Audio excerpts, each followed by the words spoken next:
रहनुमा पीटीआई आमिर डोगर का कहना है कि माफी से मुताल्लिक बानी पीटीआई के बयान को तोड़ मरोड़ कर पेश किया जा रहा है। 9 मई में अगर पीटीआई का कारकुन मुलविस है तो उसे करार वाकई सजा दी जाए, लेकिन उनके साथ होने वाली ज्यादती की माफी कौन मांगेगा। ये बिल्कुल तोड़ मोड़ कर पेश किया जा रहा है खान साहब के असल बयान को, और वहाँ जो सहाफ़ी मौजूद थे वो भी बता सकते हैं।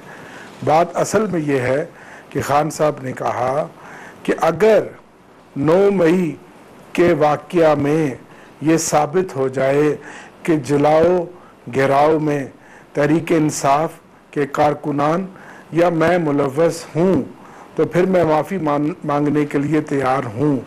इससे पहले एक साफ शफाफ इंक्वायरी हो, फुटेज सामने लेकर आई जाए और उस फुटेज के बाद ये फैसला हो कि वाकई इसमें कोई किरदार या इसमें कोई शामूलियत हमारी है तो मैं माफ़ी मांगूंगा। और अगर ये ना हुआ तो फिर मुझसे कौन माफ़ी मांगेगा, फिर मुझसे माफ़ी मांगनी चाहिए।